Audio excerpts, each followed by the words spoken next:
Salut, alors aujourd'hui un nouvel enregistrement avec Johan Rock. Alors Johan c'est un ultra trailer qui se dit ultra ordinaire mais qui est ultra particulier parce qu'il a une pratique du trail qui est vraiment peu commune, assez porté sur l'ultra quand même. C'est quelqu'un qui aime beaucoup expérimenter son corps, voir où est-ce qu'il peut aller, voir où est-ce qu'il peut repousser les limites, apprendre à étudier les réactions de son corps en fonction de ce qu'il va faire, de ce qu'il va lui imposer. Et c'est un échange que j'ai vraiment beaucoup apprécié. On sent que Yon a l'habitude de réfléchir sur sa pratique et même sur sa vie en général. C'est un échange qui est vraiment très instructif que je vous recommande vraiment d'écouter jusqu'au bout et de partager un maximum parce que c'est Yon une vraie vision de la vie qui est très intéressante et qui mérite d'être partagée, d'être écoutée. Donc n'hésitez pas à le faire et puis en tout cas moi je vous souhaite déjà dans un premier temps un très bon épisode avec Johan. J'espère que vous allez apprécier cet épisode autant que moi je l'ai apprécié. C'est parti. Bonsoir à tous, bonsoir Johan, comment ça va? Ça va très bien, merci de me recevoir. Eh ben écoute, avec grand plaisir. Moi je te reçois sous le soleil breton, il fait très chaud là, j'ai au moins 32 degrés dans mon bureau. J'espère que je vais pas fondre avant la fin de notre échange. Euh, Bon courage ici, il fait un petit peu plus doux ces derniers temps. On a eu des grosses chaleurs aussi, des vagues de chaleur assez violentes, mais là aujourd'hui c'est gris, il a plu, donc moi je vais survivre en tout cas. Ok, génial. Alors pour ceux qui ne le savent pas, tu es en direct du Québec. Oui, Merci la technologie de nous permettre d'échanger comme ça entre un Breton et un Québécois, c'est fabuleux. Écoute, tu le sais, la première question que je pose toujours pour commencer ces échanges dans Café Trailer, c'est que tu nous racontes ton premier trail. ouais, surtout que dans mon cas c'est une histoire qui est pas mal quand même. Parce que je cours depuis 2005. J'avais commencé comme tout le monde avec des très petites distances, c'est-à-dire en juste essayant de pas mourir en courant 2 kilomètres. Bon là, j'ai progressé relativement vite, mais pendant plusieurs années, je ne courais que sur route et j'avais aucune idée de ce qu'était le trail. J'avais pas entendu parler, je me faisais aucune image de ce que ça pouvait être. Tout ce que je voyais, moi, c'est la course et les distances. Donc 10 km, semi-marathon, marathon, je m'étais inscrit à un marathon au dernier moment, j'avais fait, ça s'était bien passé. Donc là, je m'étais dit, finalement, je pense que j'ai une aptitude pour les longues distances. Et j'ai comme appris, je me suis dit, il y a plus long que les marathons. Ça s'appelle les ultramarathons, mais c'est tout ce que j'ai retenu, c'est le kilométrage, pas du tout le terrain sur lequel ça se courait. Donc je me suis présenté, j'ai cherché au Québec, donc dans le coin, puis là on parle de 2009, quel genre d'ultra existait, puis il y en avait très peu. Donc il y en avait un qui faisait 58 kilomètres approximativement et qui se courait donc au nord de Montréal. Puis moi, c'est ça, j'ai vu 58 kilomètres, c'est pas beaucoup plus long que 42, donc ça va être une bonne entrée en matière pour les ultras. Sauf que c'était effectivement en sentier. Et les sentiers au Québec, pour ceux qui connaissent l'Est du continent américain, c'est les Appalaches. Donc ça veut dire de la boue, des cailloux, des racines, des rivières, des pistes de ski. C'est l'horreur. Donc moi qui n'avais couru que sur route et qui arrive là avec comme seule référence ces 58 kilomètres, je m'étais dit je vais pouvoir faire ça. J'avais fait un marathon en 3h14, je crois, 3h15 pour mon premier essai. Donc on rajoute quelques kilomètres. En 4 heures, ça devait être plié. Pas du tout, parce que effectivement, à courir dans une rivière puis monter dans des chemins de raquettes qui sont en fait des tas de branches mortes avec des racines en dessous où tu t'enfonces jusqu'au genou, au bout de 4 heures, j'avais dû faire un quart de la distance. Et donc mon premier trail, je l'ai détesté, j'ai abandonné avant la fin, non pas parce que ça n'allait pas, physiquement ça allait bien, mentalement ça allait pas du tout effectivement, mais c'est parce que je trouvais ça horriblement long, je trouvais ça trop long.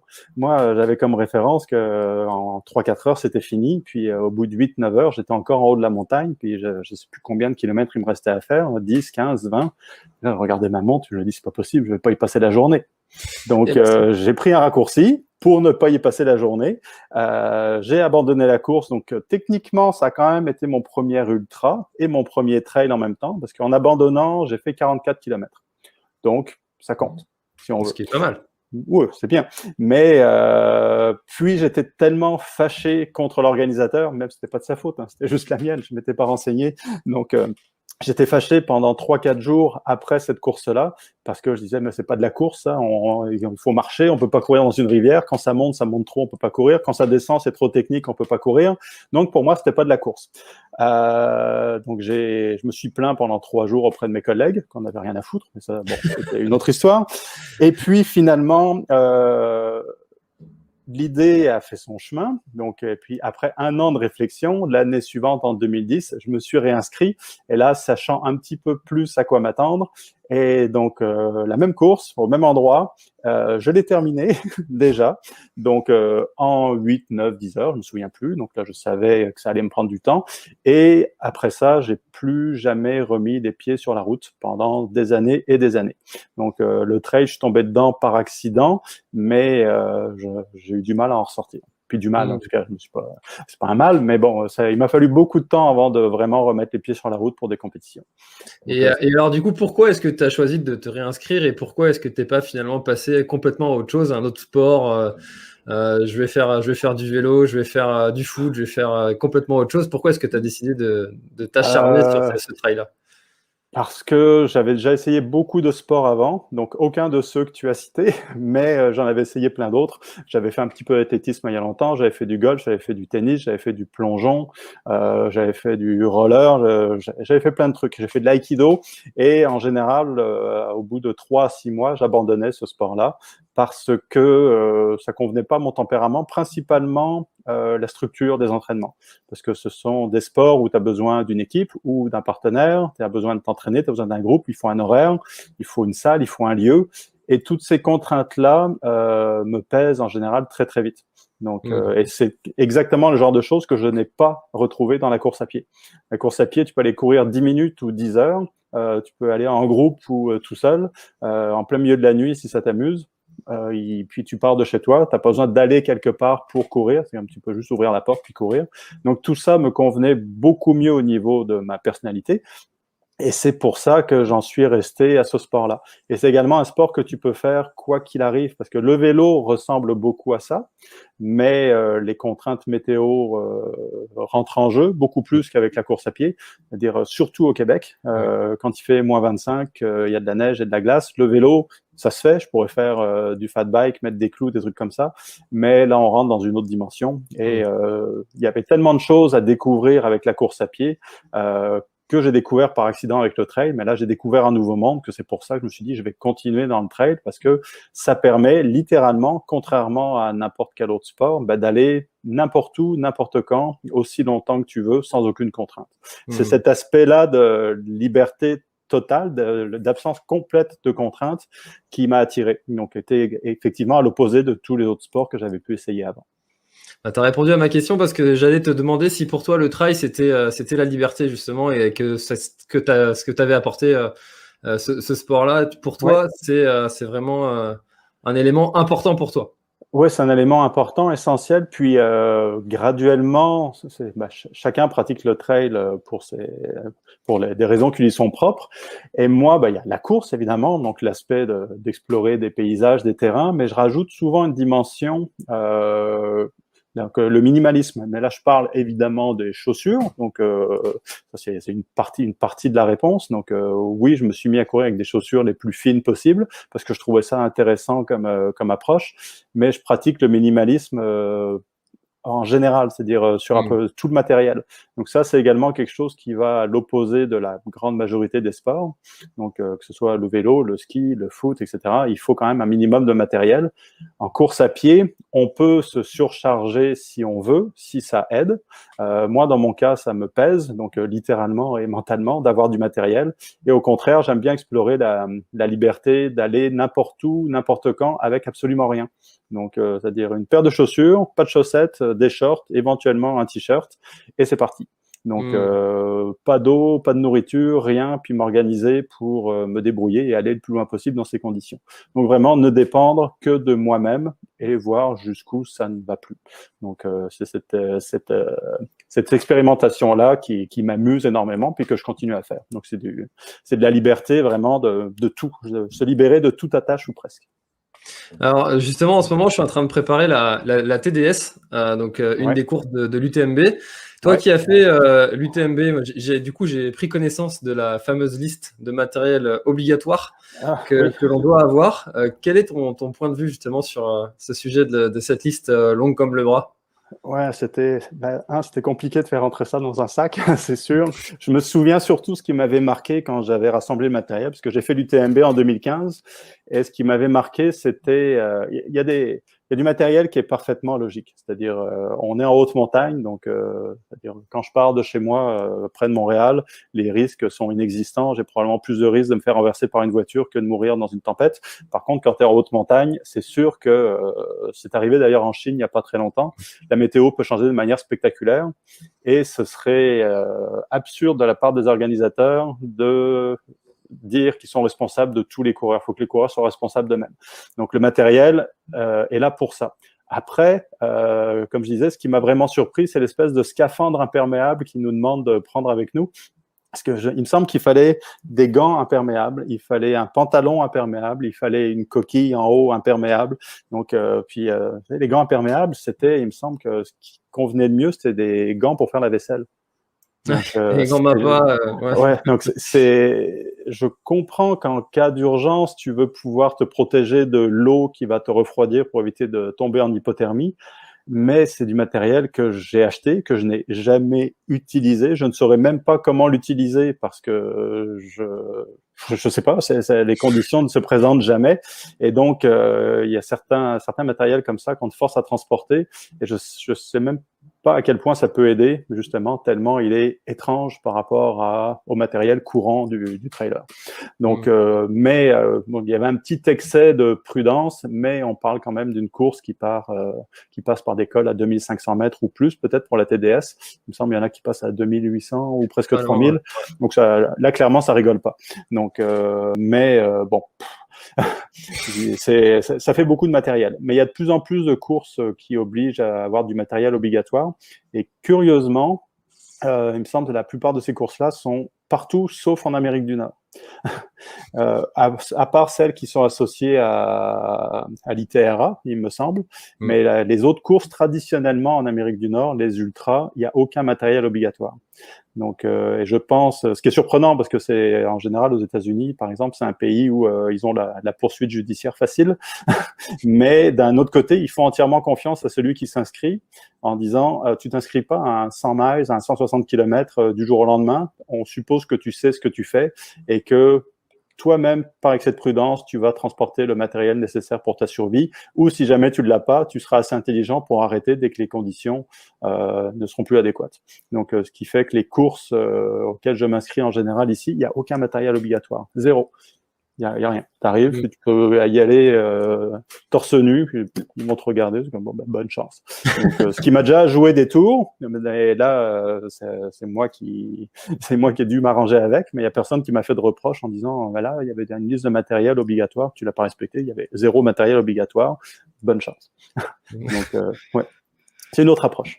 Ouais, c'est sûr, hein, quand tu as deux écoles, hein, c'est l'approche responsabiliser les gens ou du coup imposer des restrictions et c'est sûr que ça peut être parfois un petit peu contraignant, notamment pour les gens qui ont l'habitude d'évoluer comme ça dans ces milieux-là et qui savent exactement de quoi ils ont besoin. Ouais. Il y a aussi, ouais, excuse-moi de t'interrompre, mais j'y pense, il y a aussi un autre aspect qui est particulier, pas juste à l'UTMB, mais l'UTMB, c'est littéralement une course de masse. Il y a 2500 coureurs au départ, tandis que les ultras auxquels je participe en général, on est 250, 300 au départ. Donc, on n'est pas non plus dans la participation de masse. Donc, au niveau des organisateurs, il y a un petit peu moins de pression. Donc, c'est plus facile, j'imagine, de localiser tout le monde. Donc, parce qu'aller chercher 1500 personnes en haut d'un col dans les Alpes, je souhaite à personne. Donc, tandis qu'aller en chercher 10 dans une montagne, dans les Appalaches, bon, probablement que c'est plus gérable. Ah, c'est sûr. Et du coup, comment est-ce que ça t'est venu cette envie de passer au minimalisme? Donc, tu l'as dit, c'est pas uniquement au sujet des chaussures, c'est plutôt un mode de vie que tu as adopté. est-ce que c'est quelque chose que tu fais depuis toujours? Est-ce que c'est quelque chose qui t'a été inculqué par peut-être ton éducation?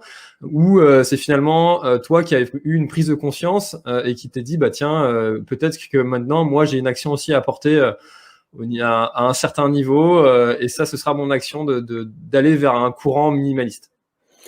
Il y a un petit peu de tout ça. J'y suis venu parce que très tôt, quand je connaissais pas grand-chose à la course à pied, que je m'y suis mis, je suis allé me renseigner, bon, quelles chaussures acheter, donc dans un magasin de sport lambda, donc pas forcément des boutiques spécialisées où ceux qui te servent et te conseillent sont des spécialistes de la course à pied. Et donc les conseils que j'avais eus, donc par exemple la première fois que j'étais allé, c'était j'aimerais courir l'hiver, est-ce qu'on peut courir l'hiver? Puis courir l'hiver au Québec, il faut prendre ça au sérieux. Et puis il m'avait dit oui, on peut courir l'hiver, donc ça c'est la bonne réponse. Mais par contre, il faut que tu mettes des cuissards longs, donc parce que en dessous de 15 degrés, pas moins 15 degrés, mais en dessous de 15 degrés, au-dessus de zéro, il faut couvrir les articulations. Donc là, j'avais trouvé ça un petit peu étrange comme conseil. Je trouvais ça un petit peu absurde. Je me suis dit, ouais, j'ai l'impression que des fois, ils racontent un peu n'importe quoi. La même chose avec les chaussures, quand ils disent de les remplacer au bout de 400, 500, 600 kilomètres, parce que censé l'amorti ne fonctionne plus, puis etc. C'est-à-dire, c'était avant le livre Born to Run qui a vraiment popularisé le minimalisme. Je trouvais que ça ressemblait quand même beaucoup à une astuce de fabricant pour vendre des chaussures plus souvent. Et puis, à un moment, j'avais fait l'expérience, j'avais pris des chaussures que j'ai achetées, et puis je les ai portées longtemps, mais très longtemps, jusqu'à ce qu'elles soient vraiment usées. Puis, je voulais voir quel effet ça faisait sur moi. Puis, ça n'a fait absolument aucun effet. C'est-à-dire, je me suis pas blessé, j'ai pas eu de douleur.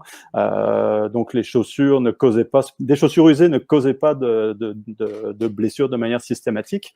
Et puis, c'était avant un marathon, j'étais allé à l'expo près d'avant-course.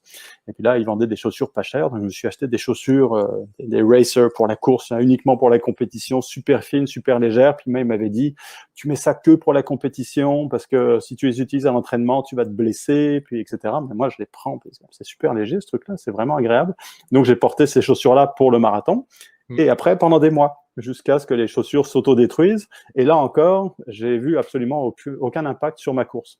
Donc, ça a été le début d'une réflexion que le matériel, il nous vend beaucoup de bienfaits, que c'est censé régler plein de problèmes, mais que ce sont que des palliatifs ou des béquilles, qu'en fait, c'est le corps qui doit faire le travail. C'est pas une surprise et ça demande beaucoup de travail, des années d'adaptation, mais tout le matériel que tu utilises, ça permet de compenser une faiblesse, des fois, dans ton entraînement ou dans ton adaptation, jusqu'à un certain point, évidemment, mais que toutes les réponses ne passent pas par plus de matériel de plus en plus sophistiqué. Donc, pour valider ça, j'ai décidé de m'utiliser comme cobaye, donc de courir avec le moins de matériel possible, puis quelle que soit la météo, quelle que soit la durée des courses, juste pour voir jusqu'où moi je pouvais aller, donc sans suivre de méthode particulière, parce qu'il n'y a pas vraiment non plus de recherche qui soit fait dans ce domaine-là. Pas beaucoup de recherche qui soit fait sur la non-vente de matériel. On s'entend. Donc, j'ai essayé et puis ça a donné des résultats assez surprenants. C'est-à-dire que, par exemple, un 100 miles que j'avais fait en 2014, je l'ai fait, là, je suis littéralement parti. C'était une journée très chaude, donc je suis parti avec une paire de chaussures, une paire de cuissards, et c'est tout. Pas de t-shirt, pas d'eau, pas de bouffe, rien. Donc, c'était 160 km que j'ai fait en 16 heures et quelques. Donc, je me suis contenté des ravitaillements et ça n'a pas posé particulièrement de problème. Donc, mais ça découlait d'un entraînement qui était fait systématiquement dans ces mêmes conditions-là. Et donc, j'ai graduellement adapté mon corps à me passer de gel ou de boire tout le temps ou des choses comme ça. Le corps va s'adapter et aussi, j'ai appris à tolérer les sensations qui viennent avec, c'est-à-dire d'avoir faim, d'avoir soif, d'avoir chaud ou froid et de savoir comment je réagissais.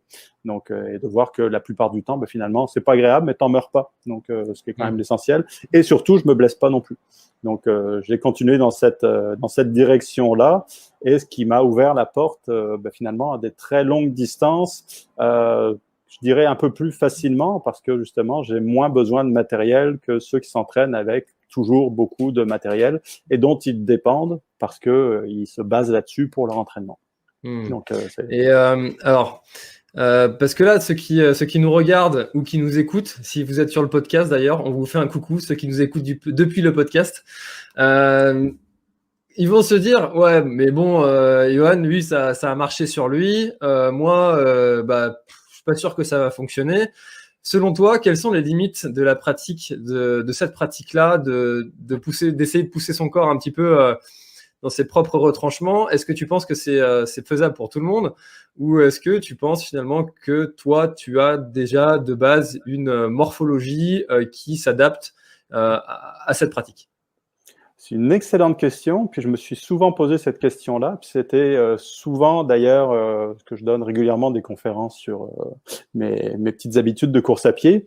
Et puis une fois de temps en temps, il y avait une remarque, une question qui commençait, c'est comme bon, tu nous as parlé de ça, mais toi, tu es spécial. Puis peut-être que le résultat est spécial, mais je pense pas que toute la méthode ou l'absence de méthode, en fait, tout le processus qui a précédé, je pense pas qu'il soit spécial. Par contre, c'est sûr que il faut avoir envie d'expérimenter, sachant que quand on expérimente, il y a beaucoup d'essais et d'erreurs, et les erreurs peuvent être parfois très désagréables. Donc, il faut pas être pressé. De toute façon, il faut jamais être pressé en course à pied si on veut progresser. Mais là, quand on expérimente un petit peu dans le vide, en aveugle, ben, ça peut prendre beaucoup de temps. Mais moi, j'ai constaté que les adaptations, que ce soit au chaud, au froid, à moins boire ou à moins manger ou courir à jeun, quand je dis qu'il faut être patient, il faut être très patient. Donc c'est pas quelque chose qui se fait en 3 mois, ni même en 1 an. C'est quelque chose qui s'établit sur plusieurs années. Donc et quand j'ai commencé vraiment à expérimenter à plus grande échelle, si on veut, je courais déjà depuis 6-7 ans. Donc, j'avais déjà une base de coureur, donc en étant parti de zéro, mais après 6-7 ans de course, là, j'ai poussé l'expérimentation un peu plus loin et j'ai senti des adaptations pendant encore 6-7 années, qui les 6-7 années qui ont suivi. Donc, c'est un très long processus. Donc, je dirais que le principal critère, c'est de vouloir le faire. Parce que les avantages sont pas évidents, c'est-à-dire ça me permet pas de gagner des courses mieux qu'un autre, ça me permet juste moi de mieux me connaître puis de m'amuser, mais il y a aucun avantage sur la performance, je dirais que même des fois c'est de la contre-performance, mais ça m'amuse, alors pourquoi pas.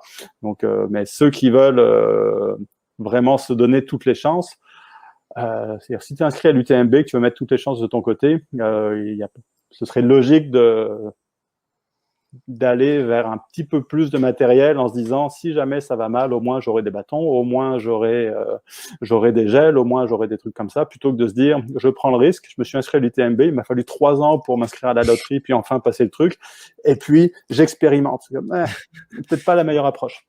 Donc c'est surtout dans ce sens-là que je dis que c'est probablement pas pour tout le monde, parce qu'il faut vouloir expérimenter pendant plusieurs années et accepter de se planter de manière radicale assez souvent.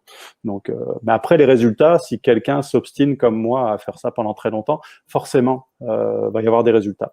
Après, moi, ce que j'ai réussi à faire, c'est forcément hyper individuel comme résultat. J'ai aucune idée si on peut prendre n'importe qui et l'amener à ce que j'ai fait. Donc, peut-être que les résultats que j'ai obtenus sont totalement dans la norme ou totalement hors norme, mais peut-être qu'ils sont hors norme inférieurs par rapport à ce qu'on pourrait faire ou que je suis au-dessus de la moyenne. J'en ai aucune idée. Je sais pas. Mais je pense pas que je sois unique du tout. En tout cas, bien malin celui qui saurait le dire. Ouais. Je pense que c'est impossible comme tu le dis, à définir. Alors actuellement, tu cours avec des sandales. Ouais. Pourquoi ne pas avoir poussé le truc à encore plus l'extrême et aller pieds nus? J'y ai pensé et il y a plusieurs années, j'ai même essayé, puis j'ai fait la bêtise habituelle de n'importe quel coureur débutant. J'en ai fait trop vite. Puis il a suffi d'une séance pour me décourager. Donc j'ai essayé une fois d'y aller pieds nus. J'ai couru 1 kilomètre. J'aurais dû m'arrêter là, puis parce que le kilomètre s'est super bien passé. Donc je me suis dit ça s'est bien passé, donc je vais en faire un autre. Donc, dans le 2e kilomètre, c'est là où les ampoules de sang se sont formées sous le pied et il a fallu plusieurs jours pour en guérir. Donc, et donc, j'ai jamais réessayé. Donc, en fait, ce qui manque pour pousser vers le pied nu plutôt que la sandale, c'est justement, là, j'ai pas la patience. Donc, j'ai eu la patience d'essayer plein de trucs, puis là, j'ai absolument pas la patience d'essayer ça, même si ça m'intéresse comme approche. Puis là, je vois pas l'intérêt par rapport à tous les objectifs que j'ai ou le genre de course que je veux faire. Je vois pas l'intérêt de passer pieds nus. Surtout que les sandales sont relativement proches du pied nu parce que déjà elles sont très fines, celles que je porte, et le pied respire. Ce qui est, je dirais, le principal avantage de la sandale sur n'importe quelle chaussure, c'est que le pied est quasiment à l'air libre, et c'est ça qui est vraiment spectaculaire par rapport à une chaussure fermée, surtout quand il y a une canicule comme vous avez en ce moment. Courir pieds nus ou en sandales, ça fait une énorme différence. C'est impressionnant. Puis moi, c'était pas ce à quoi je m'attendais quand j'ai essayé les sandales. Je pensais que c'était hyper minimaliste et tout. C'est comme, oui, ça l'est, mais t'as plus chaud aux pieds. et tu t'en rends pas compte, vu qu'on court toujours en chaussures, on s'en rend pas compte à quel point le pied est au chaud dans une chaussure. Non, c'est intéressant parce que dès que tu as l'occasion d'aller sur une plage et que tu cours un petit peu pieds nus, tu sens tout de suite les sensations qui sont complètement Ouais, différentes, qui sont intéressantes, tu sens tout le déroulé de ton pied, tu sens qu'il se pose différemment, tu sens ta foulée qui est ouais. différente. Et c'est vrai que ça doit être intéressant, mais personnellement, j'ai absolument pas la patience Non, de passer à cette pratique. c'est très très long. Je m'étais renseigné un petit peu quand même sur le sujet, puis l'adaptation du pied, il faudra que ça s'étale ça va s'étaler sur des mois déjà. Puis il y a le petit défi supplémentaire au Québec que l'hiver, quand il fait -10, -15, -25, tu as une longue coupure dans la pratique de la course pieds nus. Donc, ce qui aide pas à établir une adaptation. Donc, si ça descend vers 0 ou -5, ça se fait encore, mais en dessous, bonne chance. Là. Il y en a qui le font, mais c'est ça. J'ai encore moins la patience d'essayer de courir pieds nus dans la neige. Donc, Ah, donc ça ce doit ne être sera pas pour compliqué. tout de suite. Alors, il y a Sylvain Leloir que tu connais, je Oui. pense, qui te demande si ce sont des sandales spéciales. Alors, il y a plusieurs types de sandales de course à pied. Ouais. Quel type de sandales utilises-tu? Bah oui, effectivement, ce sont des sandales qui sont faites pour la course à pied. On peut pas juste aller prendre n'importe quelle sandale dans un magasin de chaussures et espérer bien courir avec. Donc, celles que j'ai sont très simples. Là, je pourrais aller les chercher, mais peu importe. C'est des sandales avec une sangle qui passe entre le gros orteil et le deuxième orteil. Et surtout, il y a également une sangle qui tient la sandale à la cheville. Donc, comme ça évite que le talon se décolle puis que ça fasse un bruit d'enfer, puis que la sandale reste en place. C'est à peu près la seule chose qui soit spécialisée dans cette sandale-là. Puis moi, celle que j'utilise, c'est la marque Luna. Puis celui qui les a fabriquées, celui qui les fabrique, c'est justement un des personnages principaux dans le livre Born to Run. Donc elles sont directement inspirées des sandales de la tribu mexicaine dont on parle dans ce livre-là. Donc ce qui veut dire qu'il les a modernisées en ce sens qu'il n'a pas pris un morceau de pneu pour la semelle. Donc là, c'est du caoutchouc qui est fait exprès. Et plutôt que de faire des lanières en cuir, elles sont en plastique, en synthétique. Donc il a un petit peu modernisé pour pas qu'elles soient trop traditionnelle et qu'elle soit adaptée à notre mode de vie, à notre patience, on va dire. Mais à part ça, il n'y a pas grand-chose comme matériel ou comme sophistication sur ces sandales-là. Je sais qu'il y en a d'autres qui existent, mais il y en a, c'était les Xero, je crois. Mais je les ai aperçues, puis elles sont super fines. On dirait une feuille de papier. Puis, ça a l'air, ça a l'air vraiment exigeant. Parce que les Luna, au moins, ont quelques millimètres de semelle, ce qui procure une protection qui est quand même pas négligeable. Donc, sans que ce soit, évidemment, on parle pas de grosses chaussures rembourrées, mais au moins, il y a quand même quelques millimètres qui te séparent des cailloux puis des morceaux de verre. Donc, c'est appréciable. Top. Et du coup, est-ce que tu peux nous donner quelques exemples de ton mode de vie minimaliste dans la vie de tous les jours? Parce que certains ne connaissent pas forcément ce type de mode de vie. Est-ce que tu peux nous donner des exemples concrets de choses que tu fais pour Ouais. dire que tu es minimaliste dans ton quotidien? C'est principalement en lien avec la course à pied. Donc, c'est-à-dire, je regarde la météo avant de courir parce que c'est important au Québec, parce que je me suis déjà trompé. Hein. Puis on peut avoir des erreurs de 20 degrés. Donc entre 0 puis -20, quand tu regardes pas le thermomètre, donc je m'équipe quand même en fonction de la température jusqu'à un certain point. Mais après, peu importe la course que je vais faire, je pars avec absolument rien. Donc, que ce soit pour un 10 km ou un 58 km, je pars avec rien. Donc, en me disant, on verra bien comment ça tourne. Puis, dans le pire des cas, vu que je cours autour de chez moi, si ça va mal, les sorties de secours, entre guillemets, sont faciles à trouver. C'est-à-dire, je peux aller acheter à boire puis à manger dans un magasin si jamais ça va mal. Et s'il faut que je revienne en catastrophe, ce qui m'est jamais arrivé, il reste toujours l'option du métro, du taxi, peu importe. Donc, je me mets pas en danger. Mais ça permet d'expérimenter des choses, donc en se lançant tête baissée dans toutes les conditions possibles, sans trop réfléchir. Justement, c'est les mauvaises expériences qui sont le plus instructives, parce que là, je me suis plusieurs fois retrouvé dans des situations très désagréables. Si j'avais eu le choix, je les aurais évitées. Donc, mais en me donnant, entre guillemets, pas le choix, puis en fonçant dans peu importe ce qui arrive, à un moment, ça tourne un petit peu mal, si on veut, au niveau de sensation, mais c'est là que j'ai appris beaucoup sur ce que j'étais capable d'encaisser. Donc, et c'est là où le minimalisme se traduit en pratique, c'est-à-dire c'est apprendre sur soi. Au final, c'est ça que ça fait. Donc, plutôt que de dépendre de matériel pour se sortir d'une situation, il faut trouver d'autres ajustements, quitte à prendre un raccourci ou se précipiter dans le métro pour rentrer plus vite. Mais ça, c'est dans les cas extrêmes. Mais c'est principalement ça. Sinon, un autre aspect que ça a eu sur ma vie, donc la course à pied, et puis en partie le minimalisme, c'est que ça a quand même changé. La course a eu un impact sur mon horaire de vie. Donc, par exemple, depuis 2012, c'est un petit peu du minimalisme. Je me suis dit, je n'ai plus besoin de prendre ni le vélo, ni le transport en commun, et encore moins la voiture pour aller travailler. Je me suis dit, je vais y aller à pied. Donc, j'ai la chance d'habiter à 10-12 km du travail. Donc, je me suis dit, je vais y aller à pied, puis je vais revenir en courant. Donc, ça fait 20-24 km par jour. Et puis là, c'est pas du tout de l'entraînement, il n'y aura pas de structure, ça va être du pur transport. Donc, c'est là où j'ai appris donc à courir tous les jours, quelles que soient les conditions, que ça me tente ou non, que je sois fatigué ou pas, qu'il fasse plus 40 ou moins 30, j'y suis allé. Et donc, ça m'a permis donc de découvrir beaucoup sur moi-même. Et j'ai découvert, par exemple, que au niveau alimentation, si je mangeais trop peu de temps avant d'aller courir, j'avais des brûlures d'estomac. Donc, rien de dramatique, mais c'est inconfortable. Donc, j'ai cherché pendant vraiment super longtemps, qu'est-ce qui cause ça? Donc, j'ai commencé à éliminer ou à sélectionner ce que je mangeais pour voir si c'est ça que je mange qui me donne des brûlures d'estomac, puis ça m'en cause pas. J'ai jamais trouvé. Peu importe ce que je mangeais, j'avais ce désagrément-là. Donc, la solution que finalement j'ai trouvée, c'est je ne vais pas manger juste avant de courir.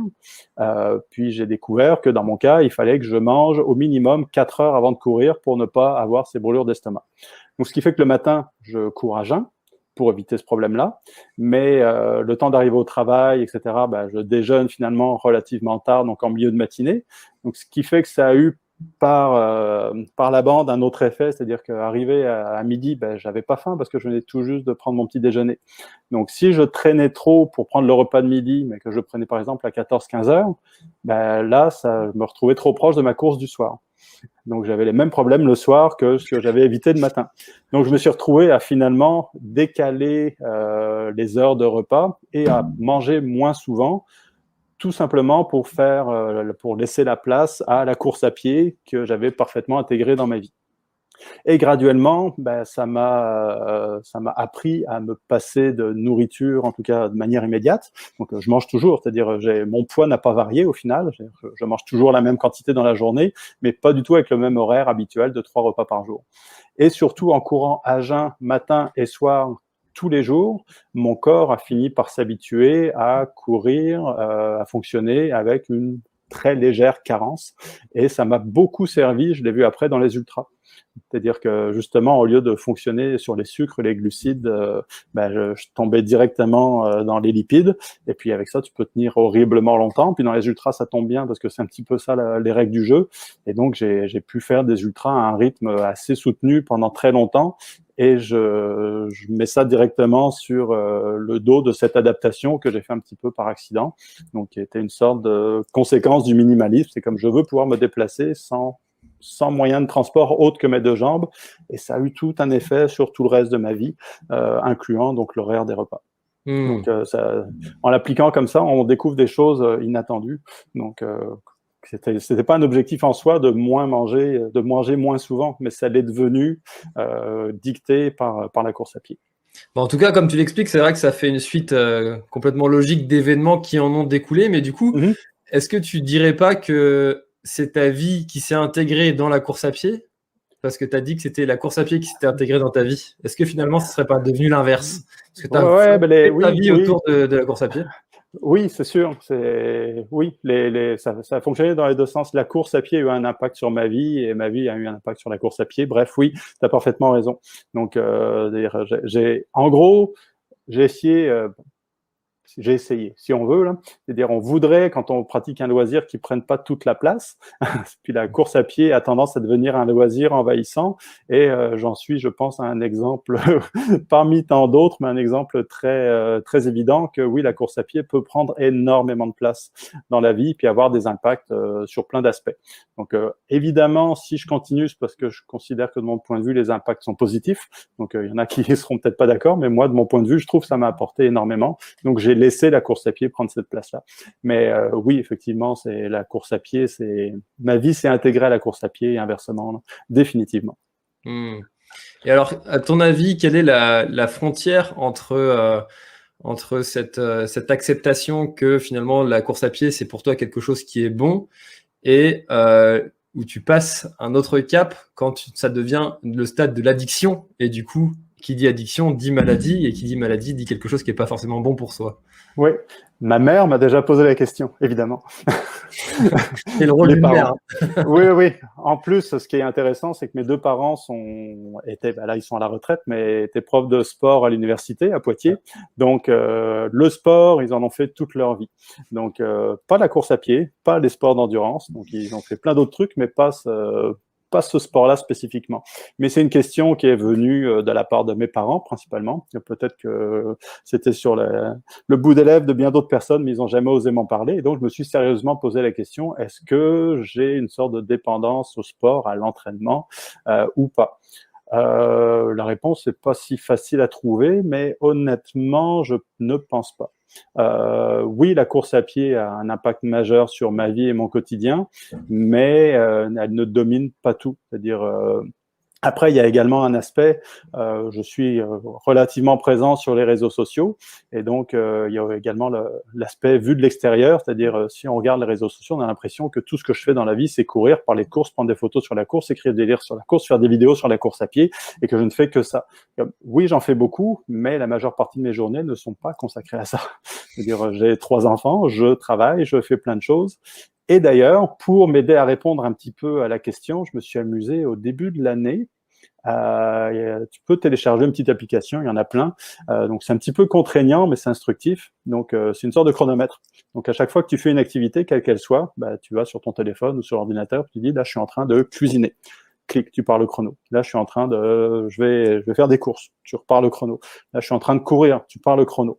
Donc je voulais voir combien de temps je consacre réellement à la course à pied dans la journée. Puis la réponse, c'est environ 1 et demie par jour. Donc En comptant c'est tout le temps ouais, vidéo, etc. ouais. Donc Ok. en moyenne. Donc ce qui fait que je crois, c'est du 6-8% de ma journée. Donc ok. Après on enlève les 8 heures de sommeil, donc la journée éveillée est moins longue, mais là ça monte à 9-10% de mon temps est consacré à l'activité course à pied. Le 90% qui reste, en fait j'ai regardé les catégories dans lesquelles je passais le plus de temps, c'était aller faire les courses et cuisiner et manger. C'est là où je passe le plus clair de mon temps, à part le travail. Puis je compense parce que je travaille pas la fin de semaine, évidemment, et donc, mais je continue à cuisiner le samedi, dimanche. Donc, je passe comme la plupart du temps, la majorité de mon temps, je pense à manger. Le reste, il y a un peu de course à pied. Puis il y a le travail aussi qui domine. Puis le sommeil, 8 heures par jour.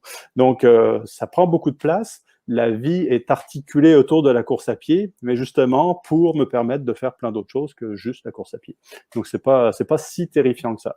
Mais si on se base uniquement sur l'aspect, ce qui est exposé à l'extérieur, c'est sûr que sur ma page Facebook qui s'appelle Johan Rock Ultraordinaire du nom de mon livre, bah, je parle de course à pied parce que c'est le sujet de la page. Donc, mais je fais plein d'autres choses dont je ne parle pas. Donc, Hmm. mais donc non, il n'y a pas d'addiction. J'en suis sûr. Mais c'est un loisir que j'adore, donc j'aurais tort de m'en priver. Bah, en tout cas, c'est déjà bien d'avoir fait le schéma de la réflexion, de savoir de se poser la question et puis d'avoir essayé de trouver une vraie réponse. Mhm. Et parce qu'il y en a beaucoup en fait qui ne se posent même pas la question et qui le sont et qui n'en ont pas vraiment conscience. Et toi, tu as fait ce chemin-là aussi, c'est déjà chouette. Alors, tu m'as offert une transition toute faite. Ah, Tu en as parlé un petit peu de ton livre oui, Ultra Ordinaire, tome 1 et 2, le 2 qui est sorti depuis le mois de juin oui, en France. c'est ça. Euh, Pourquoi avoir écrit ces livres? Ah, le premier, c'était un heureux concours de circonstances. Euh, Puis tu vois, ça c'est le genre de belle aventure qui a été entièrement créée par la course à pied. D'ailleurs, je pense pas que j'aurais publié le livre si je m'étais pas mis à courir. Sauf que pourquoi est-ce que moi je suis arrivé à publier un livre alors qu'on est des centaines de milliers ou de millions à courir? Juste parce que j'ai eu un petit truc. Justement, on en a parlé tout à l'heure. J'ai eu une petite idée bizarre, c'était de me rendre à pied en courant au travail et en revenant. Donc, a priori, c'était une décision totalement anodine parce que tout le monde se rend au bureau d'une manière ou d'une autre et en revient. Et puis, il n'y a pas forcément de quoi faire un livre en y allant en voiture ou en métro ou à vélo, quoique, pourquoi pas. Mais dans mon cas, juste d'avoir laissé tomber les moyens de transport traditionnels pour revenir vers le moyen de transport le plus traditionnel qui existe, qui est les deux jambes, ça a transformé ma vie. Mais ça, je ne m'en doutais pas. Quand j'ai essayé, j'étais tellement dans le noir, parce que je ne savais pas dans quoi je m'embarquais. Je ne savais même pas, quand je me suis mis à faire ça en 2012, si c'était une bonne idée de courir 2 fois par jour. Je ne trouvais aucune information claire sur le sujet. Est-ce que c'est une bonne idée? Est-ce que je vais me blesser? Est-ce que je vais m'épuiser? J'avais cherché, j'avais rien trouvé. Donc, c'est à ce moment-là, je me suis dit, bah, je vais l'essayer. Et comme je l'essaie, je vais documenter ce que je vis dans un blog. Donc, j'en ai profité pour partir un blog et où là, bon, le temps de trouver ma voix et ma manière d'écrire. Donc, j'ai fait des articles qui étaient plus techniques au début, mais qui témoignaient un petit peu de ce que je vivais au jour le jour, semaine, après plusieurs mois. Puis justement, ce dont on parlait tout à l'heure, les adaptations que je sentais au fur et à mesure. Donc, puis là, le premier constat, c'est que non seulement je me suis pas épuisé, mais que je m'améliorais en tant que coureur.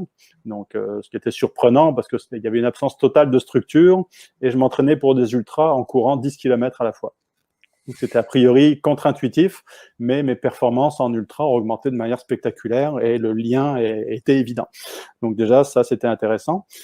Et puis, c'est surtout que en courant tous les jours, j'ai vu tellement de choses que ça m'a donné une autre activité, c'est-à-dire c'était de courir pour me rendre au travail, mais je prenais des photos en cours de route parce que je voulais documenter ce que je voyais. Et puis la météo à Montréal est assez spectaculaire, donc surtout l'hiver, on voit des choses qui sont absolument magnifiques.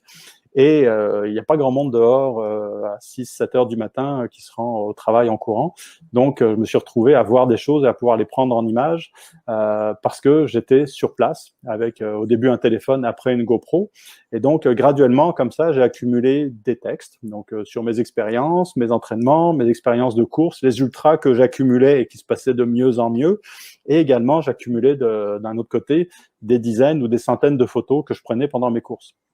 Et puis, à un moment, l'idée m'a traversé. J'avais fait une petite vidéo également sur le sujet. J'avais filmé pendant un an mes allers-retours. J'avais fait un petit montage qui avait généré quand même pas mal d'attention. Puis là, ça m'avait surpris en me disant, c'est bon, que je ne fais qu'aller au travail, mais le fait d'y aller en courant a l'air de susciter l'intérêt de d'autres coureurs qui, d'après les questions qu'on me posait, c'est comme ils y pensaient aussi eux depuis très longtemps et s'étaient posé exactement les mêmes questions que moi sans trouver la réponse. C'est comme est-ce que c'est faisable de courir tous les jours, quelle que soit la météo, dehors? Puis la réponse était oui, je venais de le démontrer en images. Donc là, je me suis dit, il y a un intérêt pour ce que je fais. Puis quand on a un public, on essaie de faire le mieux possible. Donc je me suis dit, mon blog, je vais l'écrire un peu mieux parce que maintenant, manifestement, il y a quelques personnes qui me lisent. Donc c'est plus juste pour moi. Les photos, je vais les faire un peu plus belles parce qu'il y a de plus en plus de monde qui les regarde. Ça devient aussi plus intéressant. Et graduellement, je me suis dit, ce matériel-là, est-ce que je pourrais en faire un livre? Donc, c'est une idée qui m'avait traversé l'esprit, mais j'avais aucune idée comment un livre se fabriquait. Donc, dans l'innocence, dans l'ignorance, j'ai juste rempli une petite feuille où j'ai mis mon profil. Voici ce que je fais. Voici un texte de blog. Voici quelques photos. Et j'ai envoyé ça à une maison d'édition, les éditions de l'Homme, en leur disant j'ai un livre, j'ai un blog, j'ai des photos. Est-ce qu'on pourrait faire un truc avec ça? Puis ils ont dit oui. Donc, ok, Mince, mais va falloir l'écrire maintenant. ouais, mais qu'est-ce que je fais moi avec tout ça? Donc, mon premier livre, en fait, j'ai pas eu à l'écrire. Oui, j'ai eu à l'écrire, mais une bonne partie du premier livre, ça a été de rassembler mes meilleurs textes de blog, rassembler mes meilleures photos et de rajouter des nouveaux textes, parce qu'on parle, tous les nouveaux textes que j'ai rajoutés, c'était pour l'année 2015. En 2015, j'ai enchaîné 6 ultras en 5 mois. Donc, c'était une autre expérimentation, voir jusqu'où je pouvais aller. Et donc, ce livre-là parle de mes débuts en course à pied, toutes les expérimentations que j'ai faites et qui m'a mené à un moment accumuler des ultras à un rythme effréné. Et puis, quand on parle de 6 ultras en 5 mois, ça se termine quand même par l'UTMB, donc fin août 2015. Quelques semaines après être revenu, je suis parti de Québec pour revenir à Montréal. C'était 250 km sur route. Et quelques semaines après, j'ai repris l'avion pour aller faire la Diagonale des Fous sur l'île de la Réunion. Donc, c'était pas des ultras non plus, des petits ultras pépères, c'était des gros trucs. Puis ça, c'était les 3 derniers. Et puis, à ma grande surprise, c'est que les 6 ultras que je m'étais mis dans l'année, je les ai tous terminés. Donc, je m'attendais à un moment à casser ou à en abandonner un parmi tout cela. Puis la réponse est non, j'en ai pas abandonné un seul. Donc, c'était surprenant et intéressant. Donc ça, c'était mon premier livre. Et donc, t'as pris du plaisir sur tous? Non, non, pas tant que ça. Justement, parce que entre le premier puis le deuxième livre, le plaisir s'était un peu évaporé, en partie parce que je pense que je pensais me planter sur au moins un ou deux de ces ultras, et que ce qui allait me porter, c'est une sorte de désir de revanche. C'est comme, ok, je me suis mal débrouillé sur celui-ci, je vais essayer de le refaire parce que ça s'est mal passé. Mais en ayant terminé les 6, je me suis retrouvé avec qu'est-ce que je peux faire d'autre? C'est-à-dire, je m'étais lancé à moi-même un défi que je ne pensais pas pouvoir accomplir du premier coup, puis finalement j'y suis arrivé. Donc là, je me suis retrouvé devant un vide. J'en ai fait beaucoup. Faut que je tourne dans la surenchère pour trouver ce qui va m'arrêter. Parce qu'à un moment, justement, là, ça prend, on parlait d'addiction tout à l'heure, un autre aspect d'un loisir envahissant, c'est le temps que ça prend, également l'impact sur les finances et tout. Puis aller à l'UTMB, puis après la réunion, c'est pas donné, ça prend beaucoup de temps. Donc la famille et le boulot, ça commençait à interférer de manière sérieuse. Donc là, tout ça a joué également l'impression de maîtriser les ultras, ce qui était probablement pas faux, parce que sinon j'aurais pas terminé les 6. Et donc j'avais l'impression de ne plus apprendre grand-chose sur moi-même. Donc ce qui fait qu'au mois de mai 2016, quelques mois après la publication de mon premier livre, j'ai arrêté de courir pendant 10 mois. J'ai complètement arrêté parce que je ne voyais pas ce que ça allait m'apporter de plus. J'ai perdu toute motivation. Je m'y suis remis début 2017, quasiment à reculons, mais parce que je n'avais plus envie de prendre le métro pour aller au travail. Que la course était mon moyen de transport, donc là, ça avait un impact sur ma vie au quotidien de ne plus courir, dans le sens qu'il fallait que je me rachète à nouveau des billets de métro, puis de prendre le métro. Donc j'ai tenu quelques mois, puis à un moment, non, j'ai plus envie de prendre le métro, j'ai pas envie de prendre le vélo, parce que mon vélo est dans un état déplorable, mais il se trouve que je connais par cœur et la méthode et le chemin pour y aller en courant. Donc je me suis remis à la course, non pas pour m'entraîner, mais pour me déplacer à nouveau. Et ça a été aussi désagréable que ce à quoi je m'attendais. Quand on s'arrête de faire quelque chose pendant des mois, j'ai eu les courbatures du débutant quand je m'y suis remis. Ça a été horrible. En plus, c'était une journée grise et pluvieuse. C'était vraiment affreux. Mais vu que j'avais l'habitude de courir, qui était encore bien intégré, j'ai continué. Mais j'avais pas mis de montre parce que je voulais pas. C'était pas du tout de l'entraînement. C'était juste un pur moyen de transport. Puis j'avais toujours aucune envie de refaire le moindre ultra. Je voyais pas ce que j'allais chercher là-dedans. Et à force de recourir, la forme est revenue, évidemment. Mais toujours pas l'envie de faire des ultras. Par contre, j'ai repris le goût à la photo à nouveau. Donc, puis là, je me suis rendu compte que ce qui m'a remis sur rail, c'était non pas du tout un projet de course, mais de prendre des photos, puis de continuer à documenter ce que je voyais. Et puis même là, ce qu'on voit beaucoup dans mon deuxième livre maintenant, c'est que je me suis amusé à tourner l'appareil photo, la GoPro dans ce cas-là, vers moi. Donc, ça donnait un petit défi technique, c'est-à-dire plutôt que de prendre le paysage que je traversais, j'essayais de me prendre moi-même en photo dans le paysage. Donc puis là, on parle pas de selfie, ce serait un petit peu trop facile, mais vraiment, des fois, la caméra est posée à 50 mètres et puis je déclenche avec mon téléphone qui me sert de télécommande et puis j'essaie de jouer avec le soleil, les lumières, les reflets sur la neige ou peu importe pour faire des belles images. Et donc, c'est ça qui me motivait à sortir tous les jours en me demandant qu'est-ce que je vais réussir à prendre comme photo aujourd'hui en fonction de la météo qui s'offre. Donc, c'était toujours une surprise. Mais à force de courir pour prendre des photos, pour me rendre au travail, ben forcément, j'ai retrouvé la forme. Puis je me suis dit, ce serait peut-être cool déjà d'écrire un deuxième livre, parce que l'expérience du premier m'avait plu, mais pour écrire un deuxième livre, il faut que j'ai quelque chose à raconter.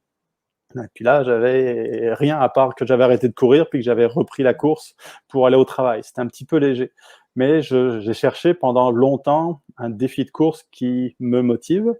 Et c'est arrivé fin 2019. Oui, il ne faut pas que je me trompe dans les années. Mais avec 2020, la pandémie, ça fait un bon repère. Fin 2019, j'ai entendu parler du Triple Crown, donc la triple couronne. Donc, ce sont 3 courses de 200 miles, donc 320 km chacune, qui se font dans l'ouest des États-Unis. Et puis, le Triple Crown, c'est quand tu fais les 3 dans la même saison. Mais la même saison dure 2 mois. C'est-à-dire la première course au mois d'août, la suivante en septembre et la dernière au mois d'octobre. Donc là, je me suis dit, bon, bah, c'est bien, j'ai jamais couru 320 km de ma vie, donc tant qu'à le faire une fois, on va le faire 3 fois de suite. Et puis là, c'est du trail, du vrai trail, c'est violent. Donc le premier est près de la montagne du Mont Sainte-Hélène, donc le volcan qui a explosé il y a quelques décennies. Le suivant, on fait le tour du lac Tahoe en Californie. Puis la troisième, c'est dans le désert en Utah. Donc, des environnements assez intéressants. Puis là, il y a eu un déclic. Je me suis dit, ah oui, ça va être des beaux projets. Donc, un beau projet de 3 courses, chacune plus longue que ce que j'ai jamais fait. Et ça me donnait justement la clé pour écrire un deuxième livre avec une histoire qui se tienne. Et je voulais absolument intégrer dans ce deuxième livre l'arrêt de la course, parce que c'est un autre sujet qui est très rarement abordé dans la course à pied ou le sport en général. C'est la perte totale de motivation, l'arrêt et éventuellement la reprise. Donc, dans mon cas, j'ai repris la course, mais c'était pas gagné d'avance. Ça n'aurait pas été du tout une catastrophe si j'avais jamais recouru de ma vie. Mais c'est un sujet qui est délicat parce que souvent, c'est considéré comme un échec. Donc, d'arrêter quelque chose que tu faisais à haute dose, c'est perçu de manière négative, d'abord par soi-même, puis on s'imagine que c'est perçu de manière négative par les autres, et donc on se met beaucoup de pression. Donc, je voulais en parler, puis je voulais en parler dans un deuxième livre, puis je me suis dit, quoi de mieux que de conclure un livre sur l'arrêt de la course avec une reprise graduelle pour finalement aller vers le plus grand défi de course à pied que je me suis jamais donné. Puis la pandémie est arrivée. Et donc, tout le projet et de course et de livres a failli s'effondrer parce que les courses ont été annulées. Et là, je me suis retrouvé, comme tout le monde, à devoir réfléchir, bon, qu'est-ce que je fais avec ça? Et donc, j'ai poussé, si on veut, le minimalisme dont on parlait au début à l'extrême, c'est-à-dire, j'ai pas besoin qu'on organise une course. Pour moi, je peux m'organiser une course tout seul. Et donc, j'ai pris l'autobus. Donc, je me suis décidé pas mal au dernier moment. Donc, fin juillet, donc ça fait quasiment 1 an maintenant. Donc, j'ai pris l'autobus, je suis parti de Montréal, je suis allé jusqu'au bout de la péninsule gaspésienne, donc dans la petite ville, le petit village de Percé. Et je me suis dit, je vais revenir à pied, en sandales, donc en longeant le fleuve, 1135 km. Donc, avec pas d'équipe, un sac à dos, une paire de sandales, 2 cuissards, 2 t-shirts. Et je suis parti. Et je suis revenu en courant, en sandales, avec des mésaventures assez spectaculaires et une chaîne humaine aussi qui s'est formée sur mon chemin pour m'aider à arriver au bout, parce que j'étais tout seul et en fait pas du tout, parce que toute la communauté de course s'est motivée et s'est rassemblée derrière moi pour m'aider, parce que tout était annulé partout, tout le monde s'ennuyait ferme. Pas de Jeux Olympiques, pas de foot, pas de course à pied, tout est annulé. Puis il y avait un clown qui courait en sandales, donc ils se sont dit on va aller l'aider parce que je pense qu'il a besoin d'un coup de pouce pour arriver au bout. Puis il m'a fallu 2 semaines pour revenir à Montréal.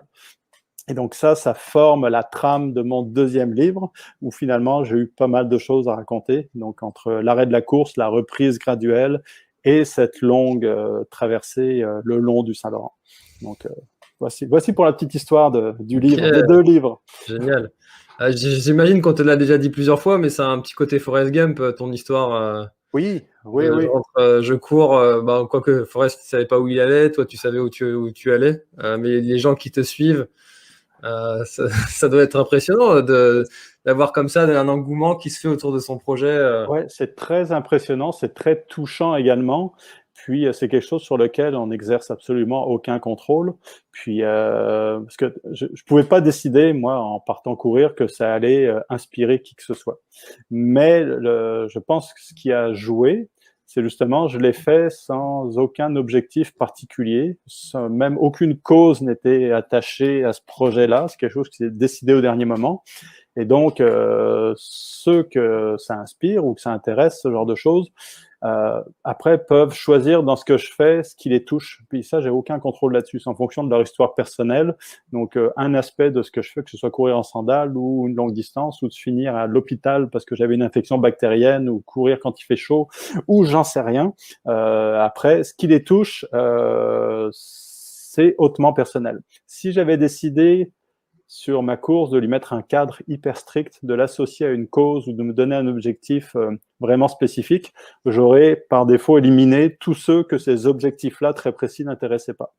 Mais en faisant une sorte de je cours, voici un canevas tout blanc, et à vous de trouver dans ce que je fais quelque chose qui vous intéresse. Moi, je le fais pour moi avant tout, puis ça s'arrête là. Et on touche beaucoup plus de monde quand on fait ça comme ça. Je pense que c'est ça qui a aidé.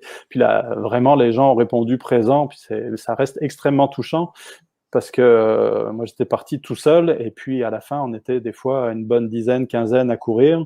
Et puis souvent, la course a tendance à délier les langues. Je sais pas si tu as déjà couru longtemps avec un parfait inconnu. Il reste pas un parfait inconnu très, très longtemps. Donc, puis ça, moi, ça s'est répété pendant 2 semaines à courir pendant 12, 13, 14 heures par jour, à courir avec des gens que je ne connaissais absolument pas, mais que tu as l'impression de connaître depuis tout le temps. Puis tu parles, et puis ils venaient pour courir 5 km, puis 25 km plus loin, ils étaient encore là. Parce que, ça n'allait vraiment pas vite, parce que à courir 80, 100 km par jour, j'allais pas vite. Donc finalement, c'était accessible à peu près tous les niveaux de coureurs. Et puis eux, dans ce cadre-là où il n'y avait pas de compétition, c'était on court, on alterne course et marche. De toute façon, on a largement le temps de discuter. Et en plus, il faisait super beau, personne n'avait envie que ça s'arrête. Donc, c'était une super expérience communautaire, alors qu'a priori, c'était un projet hautement individuel, donc, mais qui s'est complètement transformé en cours de route. C'était vraiment magnifique. Donc, ça, c'était magique. Bah écoute, ouais, ça donne envie de lire ton histoire dans ce tome 2 du coup. Merci. C'est vrai que ce sujet c'est un syndrome un peu du vide derrière un gros projet que l'on a, mais ça s'applique au sport, mais ça s'applique aussi à la vie en général. Je sais pas, par exemple, quand on prépare un mariage où il y a beaucoup d'attention qui va être tournée vers soi, et puis d'un coup, en fait, cet événement est passé et puis voilà, c'est fait. Maintenant, qu'est-ce qu'on fait Ouais. Comment toi, qu'est-ce que tu t'es dit au lendemain de ce moment-là, de ce vide? Est-ce que tu t'es dit quelque chose en particulier? Tu t'es dit, mais qu'est-ce que je vais faire maintenant? Comment ça s'est passé ton cheminement psychologique juste après?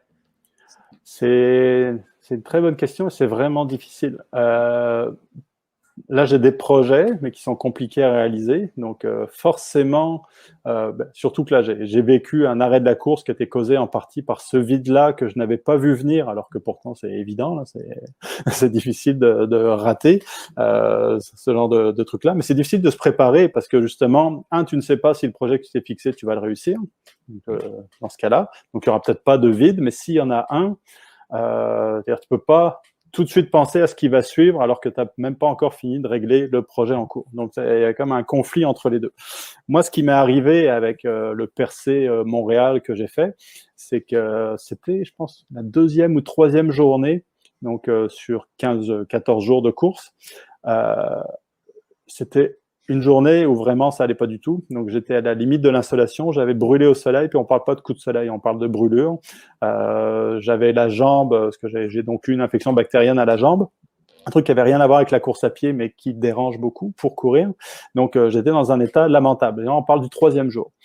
Et puis là, je me suis dit, bon, je continue à avancer, et je me suis littéralement pris au piège, si on veut, en me disant, c'est pas vrai que je vais terminer cette course-là, même si là, il me restait encore 900 km à parcourir.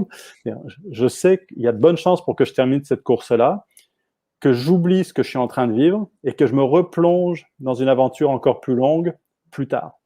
Donc, j'étais déjà en train de penser à quelque chose d'indéfini qui allait venir, mais sachant pertinemment qu'une fois que ce projet-là allait être terminé, il y en a un autre plus gros qui allait. Puis là, je me dis, c'est pas vrai, parce que là, vraiment, je souffre, c'est affreux, puis je peux pas croire que je vais me replonger là-dedans dans 1 an ou 2 ou 3, parce que c'est un cycle. Puis là, je suis dans l'année, donc après, où là, c'est encore frais dans ma mémoire, et je suis pas prêt, justement, à me relancer dans un projet de cette taille-là tout de suite, mais j'ai quand même la prudence d'en avoir un. Un projet un peu fou qui se ferait au plus tôt l'année prochaine ou l'année suivante. Et puis, si je veux continuer à progresser, ce qui est un petit peu j'aime pas répéter des choses que j'ai déjà fait. Donc, je pourrais toujours essayer de refaire le même parcours, puis de le faire dans des meilleures conditions, en essayant de pas choper de bactéries en cours de route, ce serait bien. Mais là, je veux faire quelque chose de nouveau. Donc, je me suis dit, bon, logiquement, il faudrait que je traverse un continent. Donc, mais là, on rentre dans une autre dimension, dans mon cas, c'est-à-dire que le percé Montréal, je l'ai fait en 2 semaines, donc ça s'intègre bien dans des vacances. Ça n'a pas trop d'impact sur la vie professionnelle autre. Traverser un continent, c'est plusieurs mois. Donc là, la logistique est radicalement différente. C'est-à-dire, je ne pourrai pas travailler. L'impact sur la famille sera majeur. L'impact financier sera majeur. Donc là, il y a toute une dimension logistique que je ne maîtrise pas du tout. Et il faut que j'organise ça. Mais ça occupe l'esprit autant que la course à pied. Donc ça permet de pas tomber justement dans un creux majeur. C'est-à-dire, même si je ne sais pas comment organiser ce projet-là, il mûrit tranquillement dans ma tête et ça m'occupe et ça me permet de continuer à courir en me disant je peux pas arrêter de courir parce que ce projet-là, à un moment, je vais finir par trouver comment le mettre sur pied. Il faut que je me tienne prêt à reprendre un entraînement massif quand les choses vont se mettre en place. Donc, il faut toujours avoir des projets un peu fous. Mais en fait, quand je dis que j'ai un projet, j'en ai toujours 10. Puis traditionnellement, si je ne me trompe pas dans mes statistiques, il y en a 9 sur 10 qui vont nulle part.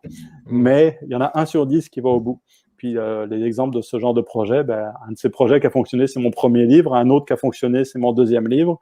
Et puis, je parle pas des 18 autres qui ont planté, qui n'ont jamais vu le jour, mais au moins ces 2-là ont vu le jour. Donc, puis ça permet ça diversifie aussi. Donc, tout est basé sur la course à pied, mais ce n'est pas que de la course à pied.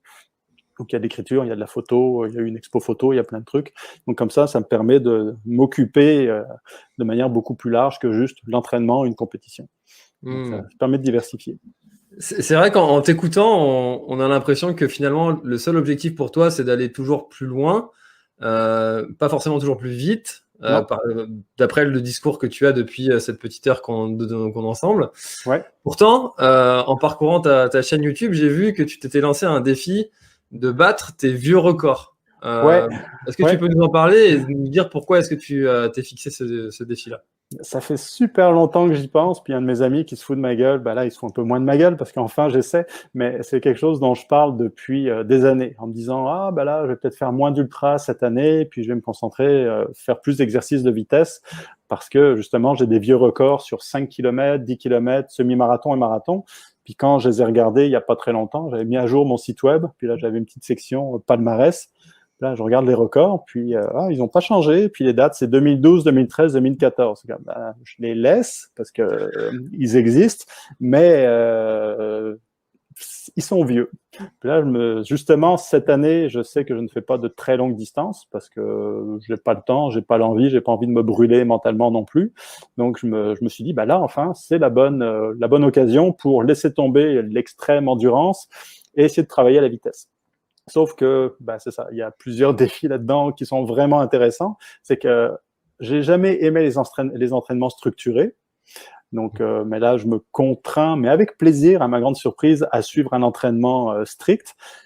Et puis, j'ai quasiment pas le choix parce que on parle de records qui datent de 7-8 ans. Donc, forcément, j'ai pas rajeuni. Puis, la vitesse, c'est quelque chose qui a tendance à fondre avec l'âge qui avance. Donc là, faut que... Non, et puis, en plus, j'ai pas fait d'entraînement de vitesse depuis, je sais quoi, 8, 9, 10 ans. Les intervalles, je me souviens pas la dernière fois que j'en ai fait. Ça fait horriblement longtemps. Donc, il faut que je transforme complètement ma manière de courir. Plutôt que de courir très longtemps et lentement pendant 2, 3, 4, 5 heures, ben là, depuis 2 semaines, je fais des intervalles. C'est des séances de 30 minutes, incluant l'échauffement et le retour au calme. Puis il y a 10 minutes au milieu où je cours vite. Donc, mais la séance au complet dure 30 minutes. D'habitude, 30 minutes, c'est le tout début de ma course. Mais là, c'est déjà fini. Et le lendemain, normalement, je recours, mais là, le lendemain, maintenant, c'est une journée de repos. Donc là, je suis totalement déstabilisé parce que c'est très, très court et très, très intense. Et il faut que je réapprenne quasiment tout. Et il faut que j'apprenne énormément de choses parce que les entraînements de vitesse sont radicalement différents de tout ce que j'ai fait en ultra. Et je me rends compte que je commence non pas au niveau 0, mais quand même très très bas dans l'échelle de connaissances sur tout cet aspect de la course à pied qui est d'aller chercher la performance en vitesse maximale. Par contre, si tu me demandes de descendre un sentier technique, je saurais exactement comment t'expliquer ça, mais faire des intervalles et pourquoi est-ce que je l'ai fait, là je suis le programme, je ne sais pas quelle est la théorie derrière. Donc je redécouvre tout ça. Donc, mais c'est vraiment intéressant, mais c'est pas gagné, hein, parce que mon record aux 5 km, que je commence par le 5, donc le plus court pour ensuite aller vers les plus longues distances. Le 5, j'avais fait en 17 minutes 15 en 2013, je crois. Donc on parle de 8 ans. J'en ai fait un il y a 2 semaines juste pour voir où j'en étais. Avant de commencer n'importe quel exercice, j'ai fait tout juste en dessous de 19 minutes. Donc il faut que j'enlève 1 minute 45. Sur 5 km, c'est beaucoup. C'est pas rien. Surtout avec 7-8 ans de plus au compteur, c'est pas gagné. C'est faisable, mais c'est pas gagné. Donc, on verra. Puis quand j'aurai fait le 5, ben, j'aurai l'entraînement pour probablement battre mon record sur le 10 beaucoup plus rapidement. Voilà. Il faudra plusieurs mois avant d'en arriver là.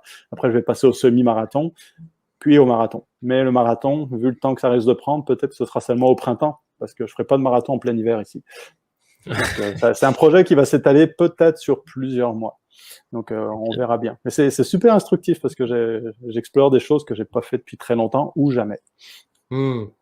Mais depuis le début, encore une fois, on a vraiment le sentiment que c'est important pour toi d'expérimenter ton corps, de t'en servir comme une vraie table d'opération. Et puis, on ouvre, on regarde ce qui se passe, on appuie sur un bouton, paf, que ça réagit comment, on adapte. D'où vient ce besoin d'aller titiller un peu ton corps pour voir ce qu'il a dans le ventre, voir ce qu'il a dans la tête, voir ce qu'il a dans les jambes. D'où ça vient ça?